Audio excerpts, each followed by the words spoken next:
The diplomatic vessel looked like a crystal mountain floating in space. It moved slowly toward Earth's orbital station, carrying visitors from across the galaxy. Inside the human station, Marine Gunnery Sergeant Ho checked his uniform one more time. He had been assigned to security detail for the alien delegation, and he wanted everything perfect. Stood beside him, reviewing her tablet. She was a former scientist who now worked as a diplomatic liaison. Her job was to help the aliens understand humans and help humans understand the aliens. It was harder than it sounded. "They're docking now," she said quietly. "Remember to communicate with light patterns.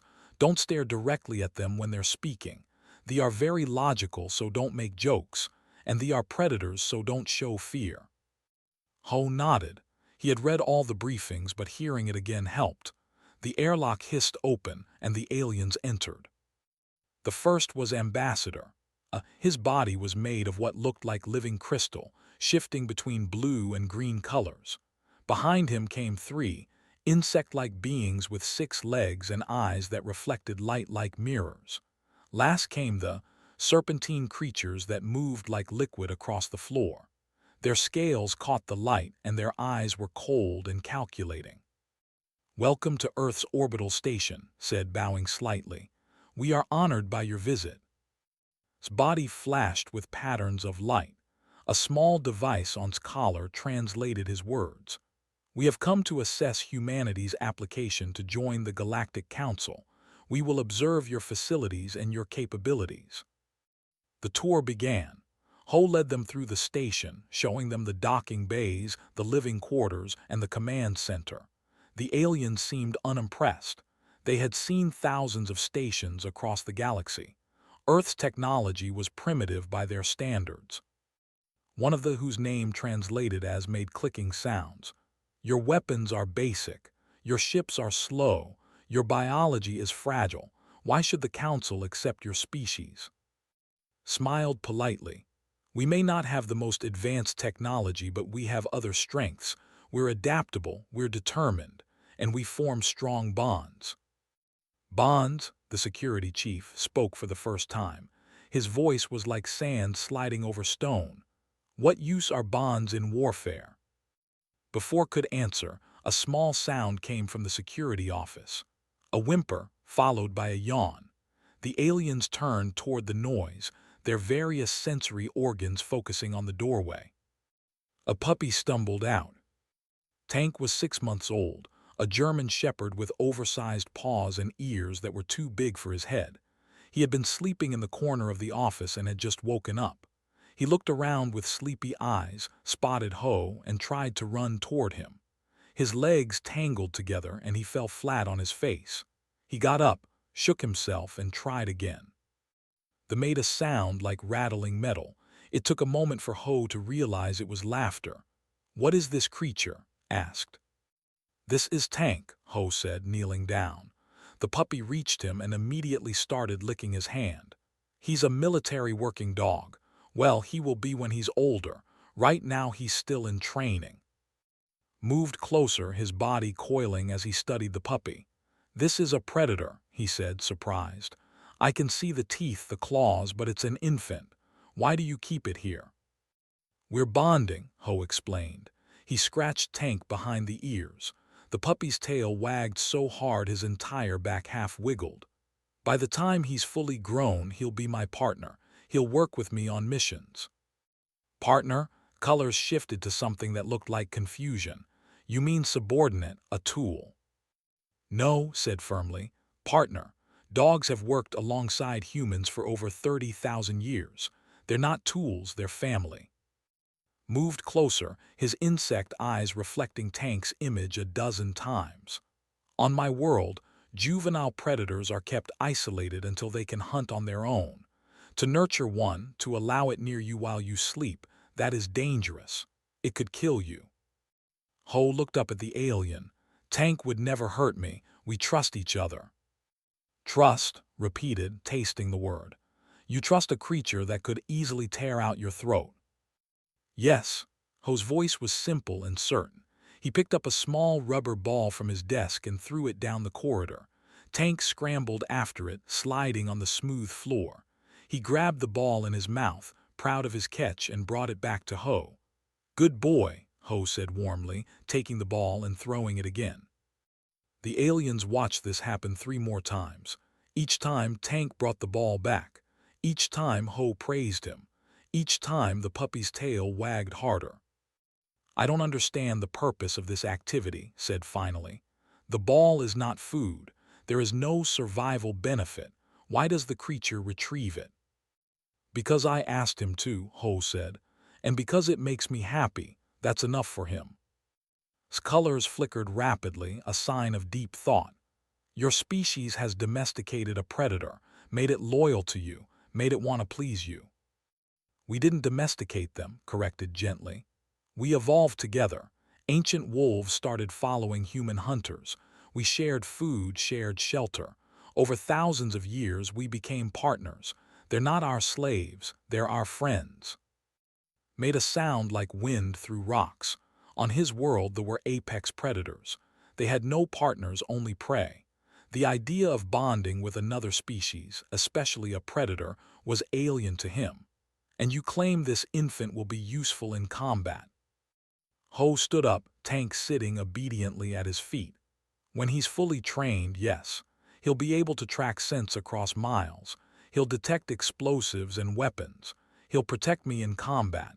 And he'll do all of it because he wants to, not because I force him." "Impossible," said flatly.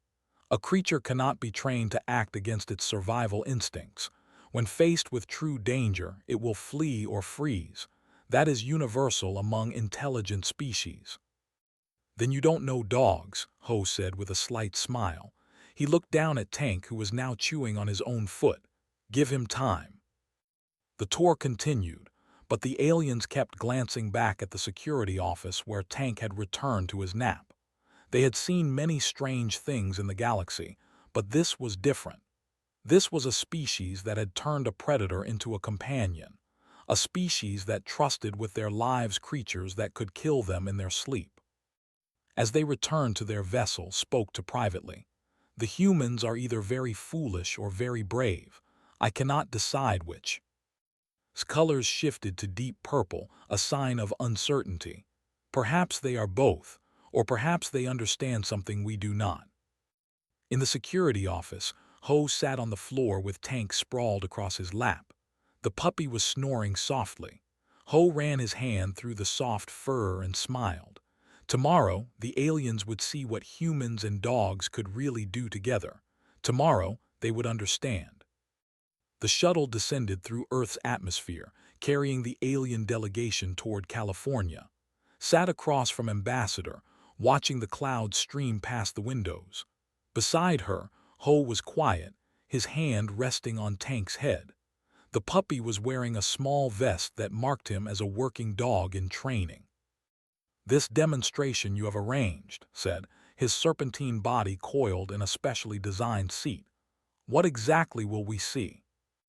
"You'll see what dogs can do when they're fully trained," replied, "and you'll understand why we value them so highly."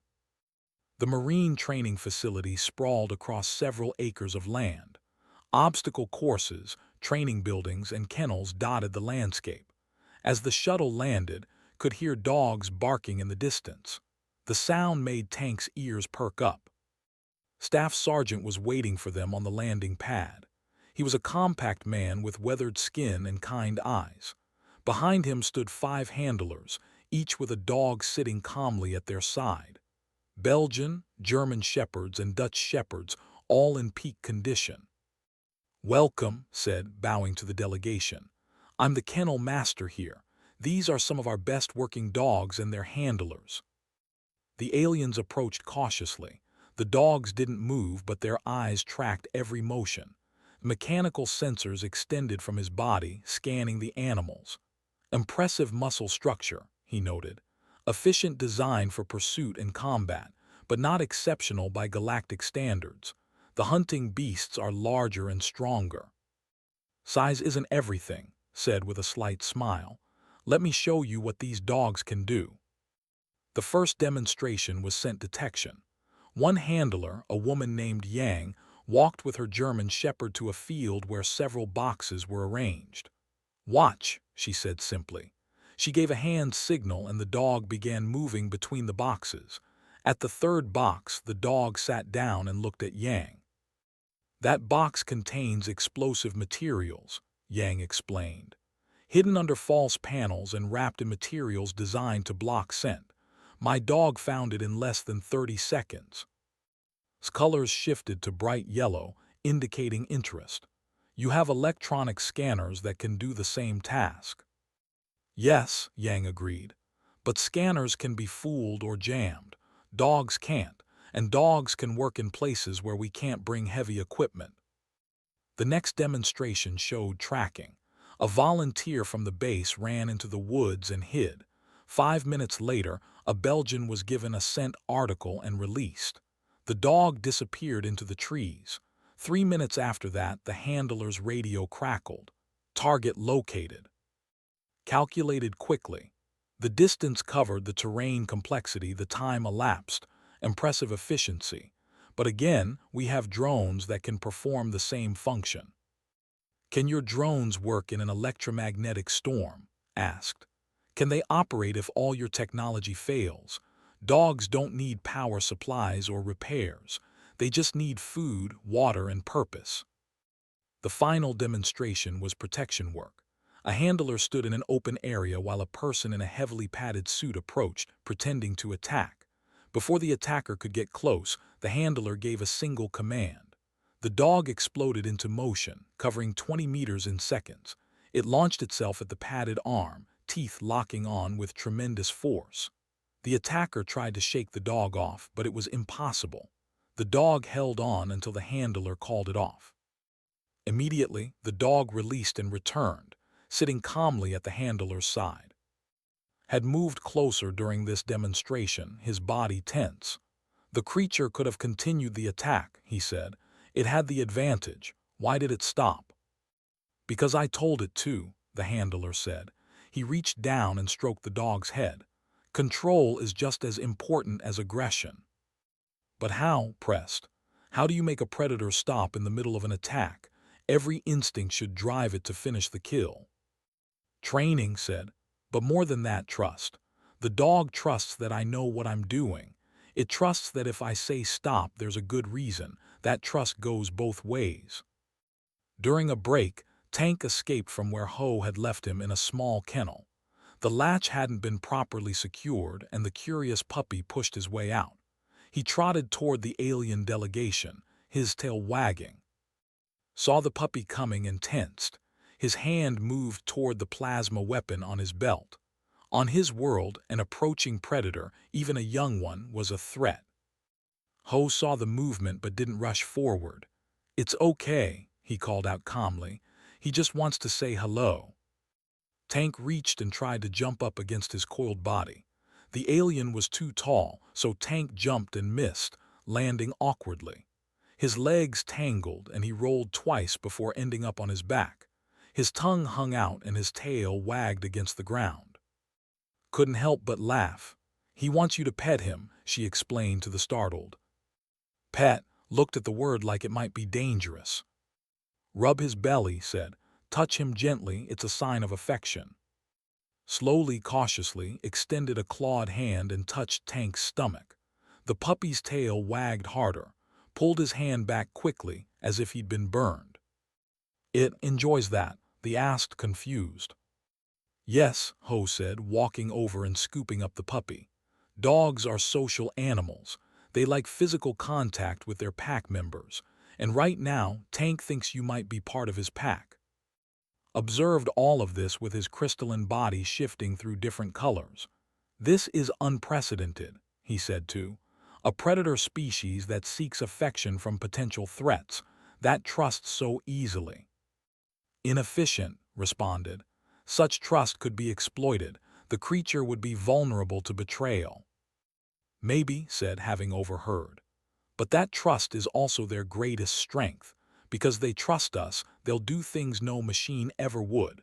They'll run into burning buildings to find survivors. They'll track criminals through dangerous territory. They'll stand between their handler and a threat, even if it means their own death. Illogical, stated flatly.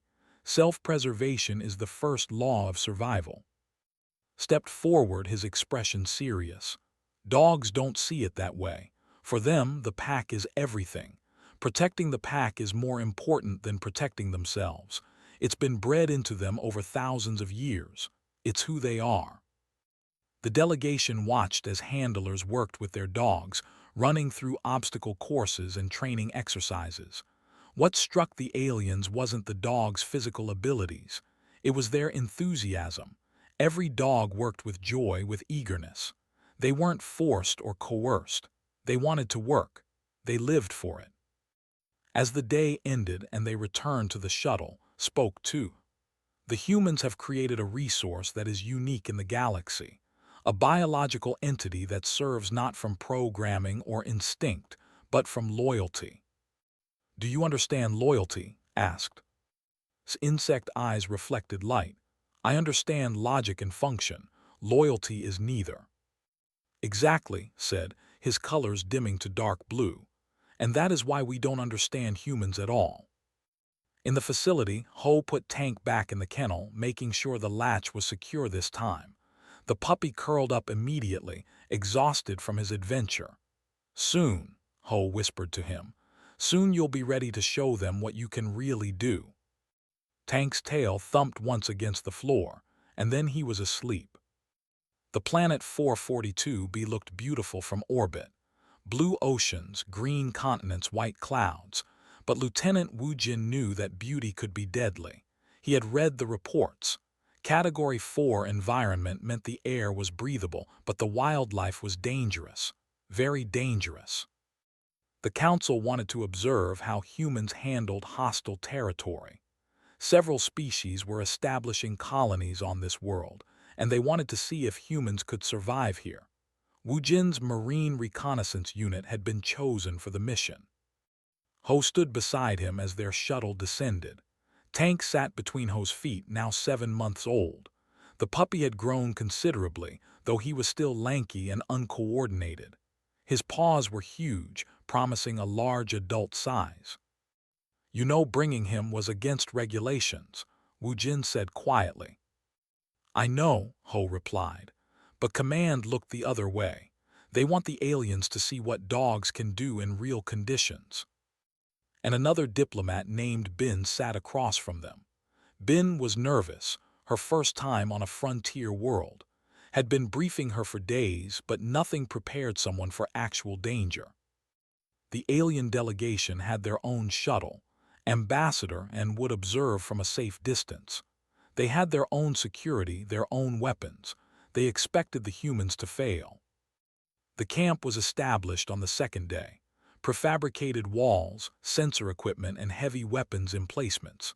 The Marines worked efficiently, and Ho walked the perimeter with Tank. The young dog was learning to patrol, his nose constantly working, taking in all the new scents. What is he detecting? Asked.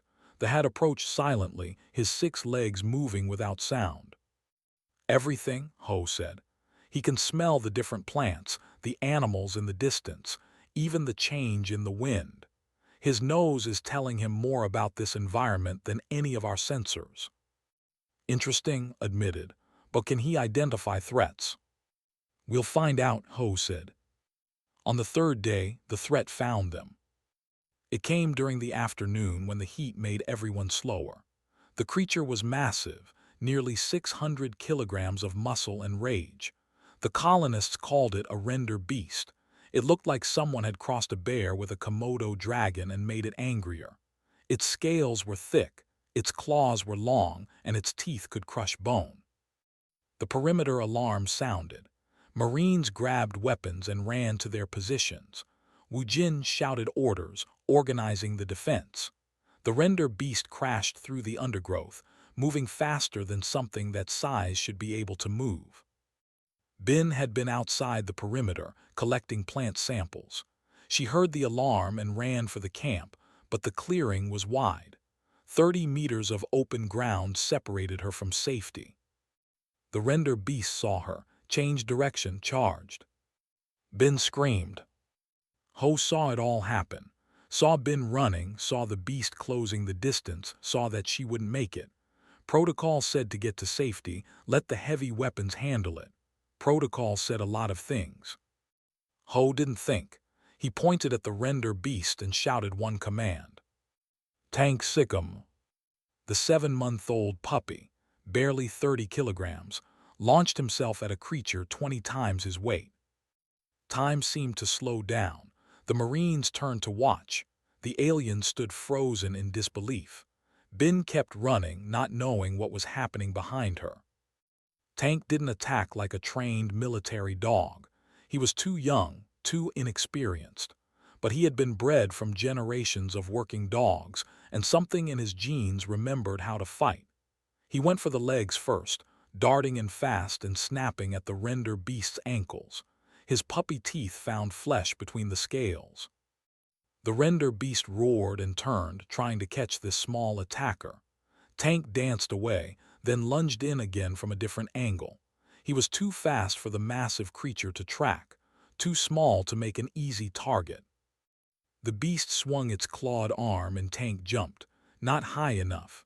The claws caught him across the ribs, sent him rolling. For a moment, Ho's heart stopped, but Tank got up, shook himself, and attacked again. This time, he went for the throat. Tank jumped higher than he ever had before, fueled by adrenaline and instinct. His jaws locked onto the soft flesh under the render beast's jaw.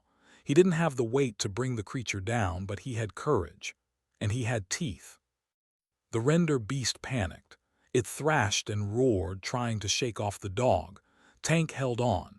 His jaw strength was incredible for his age, developed through months of bite training. He bit down harder, his puppy teeth sinking deeper. Blood flowed. The render beast lost focus. It stopped chasing Bin and became focused entirely on the creature attached to its throat. It stumbled, disoriented. Fire, Wujin shouted. Plasma bolts hit the render beast from 3 directions. The creature roared one final time and collapsed. Tank released immediately.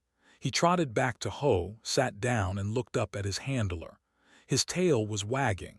There was blood on his muzzle and his side was bleeding from the claw marks, but his eyes were bright.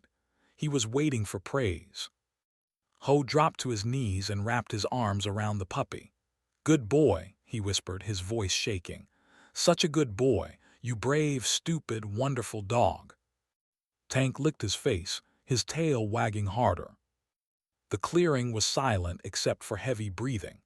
Bin had made it to safety and was staring back at the scene, her eyes wide. The Marines were lowering their weapons, looking at each other in disbelief. The alien delegation stood frozen. His body had gone completely rigid. Sensors were extended fully, as if trying to confirm what he had just seen. His crystal body was cycling through colors so fast it looked white. Ran to the scene, her medical kit in hand. She checked Bin first, who was unharmed but shaking. Then she moved to Tank. The claw marks were superficial, cutting through skin but not muscle. She cleaned and bandaged them while Ho held the puppy still. He shouldn't have survived that, said quietly. The odds were impossible. He didn't know that, Ho replied. He just heard me give a command, that was enough. Wujin approached, his expression serious. That was the bravest and thing I've ever seen, from both of you. Yes, sir, Ho said. Good work, Wujin added, the corner of his mouth twitching into a smile. The alien delegation approached slowly, moved first, his sensors scanning Tank repeatedly. I recorded everything, he said, his voice different than before, quieter. I will need to analyze this data. It should not have been possible. Why did it attack? Asked. His voice was strained. The creature had no chance of victory. It should have fled. Any rational being would have fled. Ho looked up at the Tank isn't rational. He's loyal. I gave him a command and he trusted that I knew what I was doing. He trusted that if I told him to attack, it was the right thing to do. Even if it meant his death? Asked. Especially then, Ho said. That's what loyalty means. That night Tank slept in Ho's tent, curled against his chest. The medics had checked him again and given him antibiotics. His wounds would heal. Physically, he would be fine. Ho lay awake, his hand on Tank's side, feeling the puppy's heartbeat, strong and steady. He thought about what might have happened, thought about how easily he could have lost his partner today. "I'm sorry," he whispered. "I'm sorry I asked you to do that." Tank's tail thumped once against the sleeping bag. In his sleep, the puppy made a small sound, almost like a sigh. Content. Safe. Outside the tent, the alien delegation held an emergency meeting. They had come to evaluate humanity's military capabilities, their technology, their readiness to join the galactic community. Instead, they had witnessed something none of them could explain. A young creature, barely more than an infant, attacking a predator it had no hope of defeating, doing it without hesitation, without fear, because its human had asked. "This changes everything," said, his colors dark and troubled.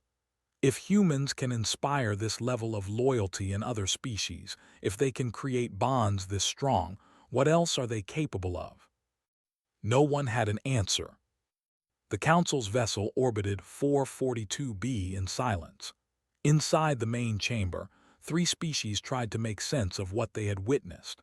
Ambassador's crystal body pulsed with troubled colors, had been analyzing his sensor data for 6 hours straight, hadn't moved from his coiled position since they had returned from the planet's surface. "I have completed my analysis," announced finally. His mechanical voice was flat, but there was something underneath it. Confusion, perhaps, or fear. The canine's actions violated every principle of survival behavior. The probability of success was less than 3%. The probability of serious injury or death was 94%. No rational being would have taken that action. "But it did," said, his colors shifting to deep purple. "We all saw it." "Yes," agreed. "Which means the creature is either defective or operating under parameters we don't understand." Finally moved, his serpentine body uncoiling slightly. "On my world we have hunting beasts, large, powerful creatures we use for tracking prey, but they are controlled through fear and pain. They obey because the alternative is punishment. This is different." "The human gave a command knowing the creature would likely die," continued. "That suggests either a complete disregard for the creature's life or absolute certainty in the creature's loyalty. Both possibilities are disturbing." His body flashed bright red, a sign of decision. "We need to understand this. Summon the humans. I want explanations." An hour later, and Ho arrived at the council vessel. Tank was with them, walking beside Ho on a loose leash. The bandages around his ribs were visible under his working vest. The puppy's tail was wagging as usual. The council chamber was designed to accommodate different species. High ceilings, adjustable lighting, platforms at various heights, and Ho stood in the center while the aliens observed from above. "We want to understand," began. "What we witnessed on the planet's surface was unprecedented. We need context." Nodded, she had prepared for this. She pulled up a holographic display showing Earth's history. 30,000 years ago, wolves began following human hunter groups. We didn't domesticate them through force. It was mutual. They helped us hunt. We shared our food. Over thousands of years, this relationship deepened. The display showed images through time. Ancient wolves becoming dogs, dogs pulling sleds across ice, dogs herding sheep, dogs guarding homes, dogs comforting children. "This is symbiosis," observed. "But symbiosis requires mutual benefit. What does the canine gain from risking death for the human?" "Purpose," Ho said quietly. It was the first time he had spoken. "Dogs need to work, need to serve. It's not about reward or punishment. It's about being part of something bigger than themselves." "Explain purpose," demanded. "Define it in measurable terms." Ho thought for a moment. "I can't. It's not something you can measure. Tank attacked that creature because I told him to, not because I trained him to attack things that big, not because he thought he could win, but because he trusts me. He believes that if I give him a command, it's the right thing to do. That's not logic, said. That's faith. Yes, agreed. That's exactly what it is, faith in each other. The holographic display changed, showing videos from Earth. A search and rescue dog digging through earthquake rubble, working until its paws bled. A police dog stepping between its handler and a criminal's weapon. A therapy dog staying calm while a traumatized soldier broke down crying, holding onto its fur like a lifeline. These dogs, continued, they don't do these things because we force them. They do it because they love us, because protecting their pack, their family, is more important than their own safety. Moved closer to the holographic display, his eyes fixed on a video of a dog pulling a child from a frozen lake. The dog had jumped through the ice, swam to the child, and pushed them toward shore. The dog had nearly drowned in the process. This is insanity, said, but his voice was soft. Beautiful, terrifying insanity. Is it insanity, asked, or is it something we've lost, something we never had? Sensors focused on Tank, who was sitting calmly at Ho's feet, chewing on a rubber toy. Every species in the galaxy fights alone, the said slowly. We use technology, weapons, strategy, but we fight as individuals. Even hive species like the maintain separate consciousness. Humans don't fight alone, said. We never have, we bring others with us. Our dogs, yes, but also our friends, our families. We form bonds across species lines. We make family from strangers. The chamber was quiet for a long time. Each alien processed this information according to their own understanding, the through logic and calculation, the through instinct and emotion, the through patterns and connections. I need to share something, said finally. I am considered a great warrior.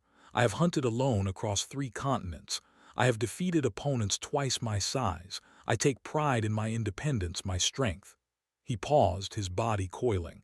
Watching that puppy attack the render beast, I felt something I have never felt before, admiration and shame. Shame, asked.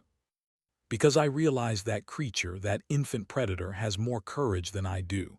Not physical courage, I have that, but the courage to trust so completely that you would die for someone else without question. Looked at Ho. You have built something we don't understand, a bond that transcends logic and survival instinct. Pulled up one more image, an ancient cave painting from France over 15,000 years old. It showed a human and a dog, side by side, hunting together. This is who we are, she said. We've been doing this since before we had written language, before we had cities or farms or nations. The bond between humans and dogs is older than civilization itself. His voice was troubled. If humans can form these bonds with other species, what happens when they encounter the rest of the galaxy? Will they try to bond with us? Will they succeed? Would that be so terrible? Ho asked. The question hung in the air. The aliens looked at each other, communicating in ways that didn't require words.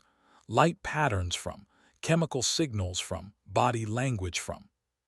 We came here to evaluate your military strength, said finally. Your weapons, your ships, your tactics. We expected to find a species trying to prove they belonged in the galaxy through force. And instead, prompted. Instead, we found a species that doesn't fight for dominance. You fight for each other. You don't conquer. You befriend. Colors shifted to something that might have been respect. That might be more powerful than any weapon we've seen. Ho reached down and scratched Tank behind the ears. The puppy looked up at him with complete trust and adoration. We don't see it as power, Ho said. We just see it as normal, as right. That, said quietly, is exactly what makes it powerful. The meeting ended shortly after. As and Ho left the council vessel, Tank, trotting between them, called out. The vote on humanity's membership will be held in 1 week. I cannot predict the outcome, but I can tell you that this encounter has changed how we see your species. Whatever happens, you have given the galaxy something to think about. In the shuttle back to the human base, looked at Ho. Do you think they'll accept us? Ho watched Tank curl up for a nap, the puppies breathing steady and peaceful despite his injuries. I think we showed them something they've never seen before. Whether that's enough, we'll find out. Tank yawned, his tail thumping once against the seat. In his simple dog mind, there were no worries about galactic councils or membership votes. There was only his human, his pack, his purpose, and that was enough. The Galactic Council chamber was enormous. Thousands of beings from hundreds of species gathered to witness humanity's evaluation, stood at the center platform, representing Earth. Behind her, on screens visible to everyone, played footage of Tank attacking the render beast. The council had watched it 17 times over the past week. Ambassador spoke first, his crystal body projecting colors across the chamber. We have completed our assessment of humanity. The vote will determine whether Earth is accepted into the galactic community with full membership status. A counselor stood, its insect legs clicking on the metal floor. I vote against acceptance. Humans are dangerous. Any species that can weaponize loyalty, that can inspire other creatures to die for them, represents a threat. Today it's dogs. Tomorrow it could be us. Murmurs spread through the chamber. Several species nodded in agreement. A counselor rose, her scales gleaming under the lights. I disagree. I vote for acceptance. Humans don't weaponize loyalty, they earn it. There is a difference. After watching the footage and reading the reports, I believe humans could teach us something valuable. They fight together not just as units but as families. That is not a threat. It is a gift. More murmurs. The chamber was divided. For 3 hours, the debate continued. Some species feared what humans could do. Others were fascinated by the human-dog bond. Still others thought the entire discussion was pointless, that humans were too primitive to matter. Finally, the vote was called. The results were close, very close, but the final count showed approval by a narrow margin. Humanity was accepted into the galactic community, but with provisional status. They would be watched carefully. Bowed deeply to the council. We are honored by your trust. We will prove worthy of it. 6 months passed. Ho stood in his new quarters on the Galactic Security Force Station, a joint military operation that included multiple species. Tank was now over a year old, fully grown and magnificently trained. He had filled out into a powerful dog, with sharp eyes and confident movements. The scars from the render beast were barely visible under his fur. Ready for your first patrol? Ho asked. Tank's tail wagged. He knew that word. Patrol meant work, and work meant everything to him. They walked through the station corridors. Aliens of all kinds moved past them, but most gave Tank a wide berth. Dogs had become famous across the galaxy after the Council's decision. Some species were fascinated. Others were nervous. All of them were curious. A young approached cautiously, its crystal body flickering with uncertain colors. "Excuse me," it said through a translator. "Is it true your companion attacked a render beast?" Ho smiled. "It's true." "Why?" "Because I asked him to." The colors shifted to something that might have been wonder. "Your species is very strange, but I think I like strange." The military working dog program had expanded dramatically. What started with Tank had grown into something larger. 50 dogs were now stationed across various galactic facilities. 50 handlers worked alongside alien security forces, and the results were impressive. Dogs found explosives that sensors missed. They tracked targets through environments where technology failed. They provided emotional support to soldiers dealing with stress.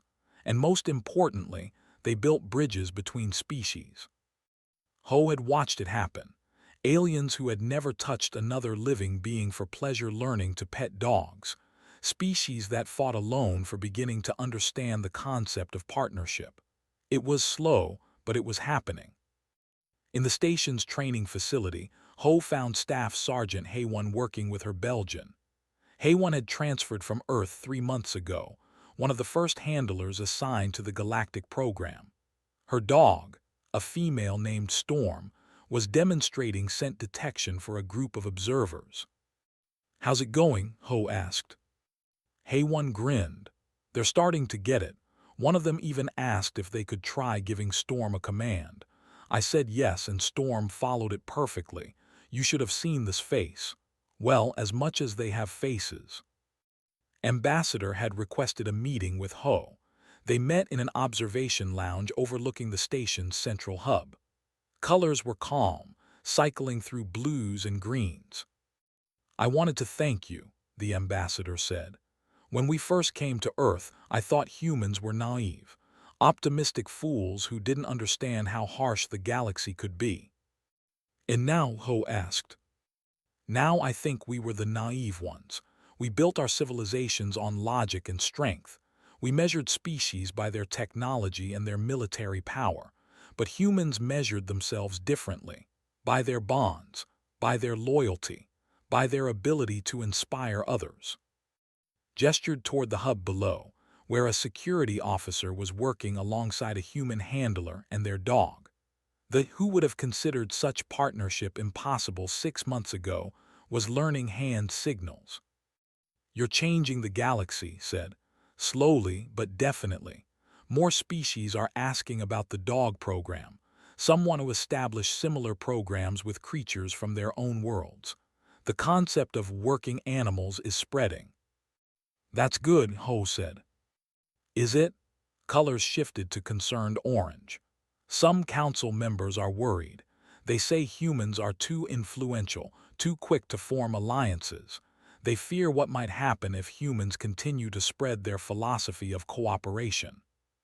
"Do you fear it?" Ho asked directly. Was quiet for a long moment. "No," he said finally. "I think the galaxy has been alone for too long. We've been so focused on independence that we've forgotten the value of connection. Humans are reminding us, and while change is frightening, I believe it's necessary." Tank had been lying quietly at Ho's feet, but he suddenly stood up, his ears forward. He stared at the observation window, a low growl rumbling in his chest. Ho immediately went alert. "What is it, boy?" Below in the hub, something was happening. Alarms began to sound. Security forces moved quickly toward one section. Through the windows, Ho could see smoke. "Security breach," said, his colors flashing red. "Someone has attacked the power core." Ho was already moving, Tank beside him. They ran through the corridors, following the sound of alarms. Other security forces joined them, including Hay-1 and Storm. The attack was sophisticated. Someone had bypassed multiple security systems and planted explosives near the station's main power supply. If they detonated, thousands would die. "We need to evacuate," a security chief said. "No time," Ho replied. "We need to find the other explosives. There's always more than one." He looked at Tank. "Search." Tank's nose went to work immediately. He moved through the corridors, checking every corner, every panel. Storm joined him, working in tandem. The two dogs covered ground faster than any scanner could. Tank stopped at a ventilation grate and barked. Ho pulled it open and found 3 more explosive devices. Storm found 2 more in different locations. The dogs worked for 20 minutes straight, never tiring, never losing focus. By the time the bomb disposal team arrived, all explosives had been located. The station was saved. In the aftermath, as investigators tried to determine who had planted the bombs, the alien security forces gathered around Ho and Hay-1. They looked at the dogs with new understanding. "They saved us," the security chief said simply. "Without them, we would all be dead." "They were just doing their job," Ho said, but he was proud, so very proud. That night, Ho sat in his quarters with Tank curled up beside him. He thought about everything that had happened since that first day on the orbital station, when Tank was just a clumsy puppy who tripped over his own feet.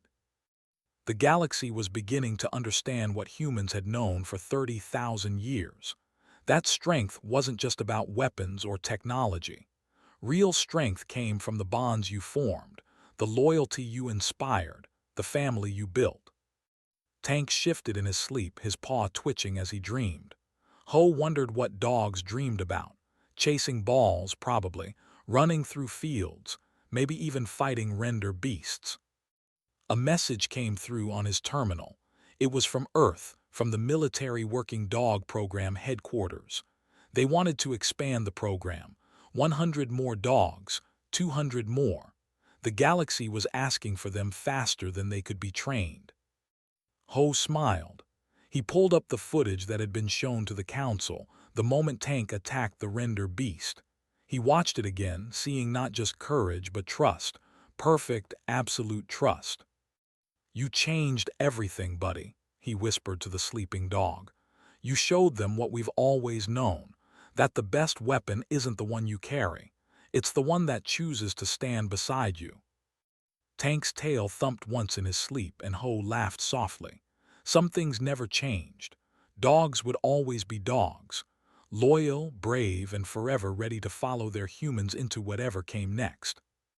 The galaxy was learning what it meant to have a partner, what it meant to have family, and humanity, with their dogs beside them, was leading the way. In his office on the council vessel, watched the stars and thought about the future. The galaxy had been alone for so long, each species isolated in their own corner of space.